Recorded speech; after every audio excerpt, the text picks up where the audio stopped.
तो शनि आपको जबरदस्त फायदा देने वाले। अगर आपने अतीत की गलतियों से कुछ नहीं सीखा तो वही समस्याएं दोबारा सामने आ सकती, पुराने रोग या कोर्ट कचहरी के मामले में दोबारा उठाव आ सकता है। अगर ना बन पा रहा हो जीवन में कोई काम या पाना चाहते हो हर समस्या से आराम, तो बोलते रहिए जय सिया राम, जय जय सिया राम। नमस्कार साथियों, स्वागत करता हूं आपका इस खास वीडियो में आपके अपने चैनल किस्मत की रेखा पर, जहां पर हम बात करने वाले हैं सिंह राशि वालों के लिए, चाहे सिंह लग्न हो चाहे सिंह राशि हो, 2025 में शनि के वक्रीय होने की स्थिति और उसके प्रभाव की। शुरुआत करते हैं। सबसे पहले जानते हैं शनि वक्रीय होते हैं तो इसका क्या मतलब और क्या लॉजिक है। साथियों, शनि के वक्रीय होने का मतलब है शनि की उल्टी चाल चलना, रिवर्स मोड में। बहुत से लोग सोचते हैं कि ग्रह उल्टा चलने लगते हैं, लेकिन असल में ऐसा होता नहीं है। यह बस एक खगोलीय भ्रम है, एक इल्यूजन है। जैसे कि आप ट्रेन में बैठे हो और साथ में आपके बगल में अगर कोई ट्रेन निकलती है और अगर वो आपकी ट्रेन से धीरे स्पीड में है तो आपको लगेगा कि वो ट्रेन पीछे जा रही है।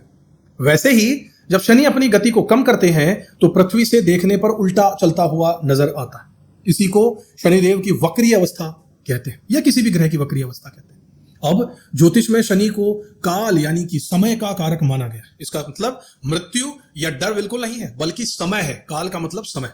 आपके जीवन में जो भी बड़ी घटनाएं होती हैं उनका एक निश्चित समय होता है और उस समय को शनि निर्धारित करते हैं।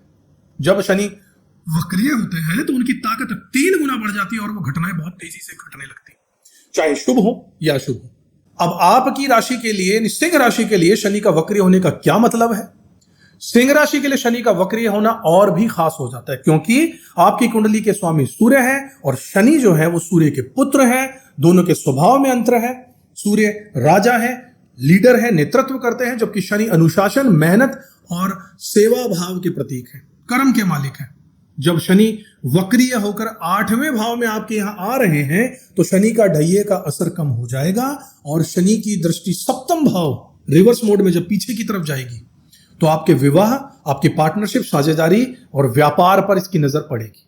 इसका मतलब क्या होगा कि अगर आप अपने काम और रिश्तों में ईमानदारी, धैर्य और प्लानिंग के साथ चलते हैं तो शनि आपको जबरदस्त फायदा देने वाले हैं। लेकिन अगर आप सिर्फ राजा बनकर एक घमंड के साथ, अहंकार या ओवर कॉन्फिडेंस, बहुत ज्यादा कॉन्फिडेंस, बिना बात का कॉन्फिडेंस के साथ काम करेंगे कि हो हर काम तो मैं यूं ही कर दूंगा, ये तो मेरे लिए था, ऐसा नहीं। प्रैक्टिकली पूरी प्लानिंग बनाकर चलिएगा, ओवर कॉन्फिडेंस मत होइएगा। अब बात करते हैं रोजमर्रा की जिंदगी पर शनिदेव का, आपका इसके वक्रीय होने का क्या असर होगा। वक्रीय शनि का सबसे बड़ा लाभ यह है कि अगर आपके व्यापार या करियर में रुकावटें आ रही थी तो अब उनमें तेजी आने लगेगी, बशर्ते आप मेहनत और अनुशासन के साथ काम करें। साथियों, शनि की दृष्टि 10वें भाव यानी करियर पर है तो प्रमोशन, नई जिम्मेदारियां या फिर ट्रांसफर के योग बन सकते हैं, लेकिन काम का प्रेशर भी बढ़ेगा। इसलिए प्लानिंग के साथ चलना बहुत जरूरी है। 7वां भाव पर शनि की दृष्टि का मतलब है कि रिश्तों की परीक्षा होगी। अगर आपके दांपत्य जीवन में पहले से तनाव था तो अब वो दोबारा सामने आ सकता है। यहां लॉजिक सिर्फ ये है कि शनि देखेंगे कि आपने पिछली बार की समस्याओं से कुछ सीखा भी है या नहीं। अगर सीखा है तो रिश्ता मजबूत होगा, नहीं तो वही दिक्कतें दोबारा आ सकती। साथियों, शनि 6ठे भाव के स्वामी हैं आपके लिए, तो स्वास्थ्य संबंधी पुराने रोग दोबारा से उभर सकते हैं। खासकर अगर आपने कोई लापरवाही की तो। आपकी वाणी पर शनिदेव की दृष्टि है तो बोलचाल में संयम जरूरी रखिएगा, वरना परिवार या रिश्तों में अनावश्यक बहस छिड़ सकती है। यहां भी लॉजिक यही है कि शनि आपको सिखाना चाहते हैं कि सोच समझकर धैर्य के साथ बोलिए तो आपका बेड़ा पार है। साथियों, अब आपको कुछ उपाय और ज्योतिषीय सलाह देना चाहता हूं। उपायों की बात करें तो शनिदेव के इस ट्रांजिट में आपको सूर्य देव का बीज मंत्र, शनिदेव का बीज मंत्र और हनुमान चालीसा और भगवान शिव की आराधना जरूर करनी चाहिए। ये बहुत जरूरी है आपके लिए। साथ ही शनिवार को गरीब लोग, बीमार लोग या जरूरतमंद लोगों की मदद करना भी आपके लिए अच्छा रहेगा। ये शनिदेव को प्रसन्न करने का सबसे आसान तरीका है। साथी, रत्नों में माणिक, मूंगा या पुखराज आप पहन सकते हैं, लेकिन अपनी जन्म कुंडली का पहले विश्लेषण और जांच जरूर करवा लीजिएगा। स्क्रीन पर नंबर दिए हुए हैं, उसे चेक करवा लीजिएगा। साथियों, जैसा कि आपने सुना कि शनि के वक्रीय होने का असली मतलब है पुराने अधूरे कर्मों को पूरा करने का समय आ गया है, तो ये 138 से 140 दिन आपके लिए एक तरीके से पुनरावलोकन का मौका है। रिवाइज कीजिए चीजों को, रीवैल्यूएशन कीजिए, री इवैल्यूएशन कीजिए। आप अगर आपने अतीत की गलतियों से कुछ नहीं सीखा तो वही समस्याएं दोबारा सामने आ सकती है, लेकिन अगर आपने खुद को सुधारा है, धैर्य और अनुशासन सीखा है, तो यह समय आपके लिए जबरदस्त ग्रोथ का हो सकता है। शनि का वक्रीय होना आपको बार बार यह याद दिलाता है कि अतीत को छोड़ो, भविष्य को अपनाओ।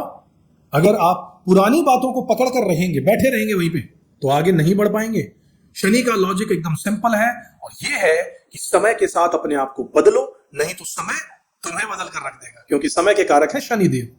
साथियों, आशा करता हूं कि आपको यह ज्योतिष वीडियो अच्छा लगा होगा। पसंद आया हो तो लाइक कीजिए, सब शेयर कीजिए और अपने साथियों में इसे और पहुंचाइए ताकि उन्हें भी फायदा मिले। अगर चैनल को आपने अब तक सब्सक्राइब नहीं किया तो जरूर कर लीजिएगा, बेल आइकन भी प्रेस कर दीजिएगा। अंत में आपको यही कहना चाहूंगा कि आपकी जन्म कुंडली आपके बारे में बहुत कुछ कहती है। जैसा मैं हमेशा कहता हूं कि ग्रहों के बताए हुए रास्ते पर अगर आप चलते हैं तो जीवन में सरलता, सफलता और समृद्धि जरूर मिलती है। ग्रह आपसे कहना चाहते हैं कि धन आपकी कुंडली के हिसाब से आपको उस दिशा से यहां से मिलेगा, इस फील्ड में मिलेगा, और आप उससे दूसरी फील्ड में काम करते हैं तो धन कहां से आएगा? उतना नहीं आएगा जितना आपको मिल सकता है। हो सकता है नियति ने, भाग्य ने आपके लिए कुछ और लिखा था और आपने कुछ और चुन लिया। तो अपनी ज्योतिषीय कुंडली के हिसाब से पूरी डिटेल में एनालिसिस जैसा हम करते हैं वैसा जरूर करवाइए, जिसमें हम वैदिक ज्योतिष लेते हैं, वास्तुशास्त्र को शामिल करते हैं, न्यूमरोलॉजी को शामिल करते हैं और टैरो कार्ड्स, इन सभी को मिलाकर एक ऐसी रेमेडीज बनाकर आपको देते हैं जो आपके लिए सफलता के द्वार जरूर खोलती है। धन कहां से आएगा, सफलता किस फील्ड में मिलेगी, क्या करने से जीवन में शांति और सुख मिलेगा, इन सभी चीजों का उपाय आपको अच्छे से बताया जाता है जन्म कुंडली के विश्लेषण के बाद, और बहुत ही कम चार्ज में, जो कि हमारा उद्देश्य है कम से कम कीमत पर लोगों को ज्यादा से ज्यादा सेवा दी जाए। साथियों, अगले वीडियो में एक बार फिर से आपसे मुलाकात होगी। तब तक अपना ख्याल रखिएगा, अपना कर्म करते रहिएगा और ऊपर वाले में विश्वास जरूर रखिएगा। जय श्री राम।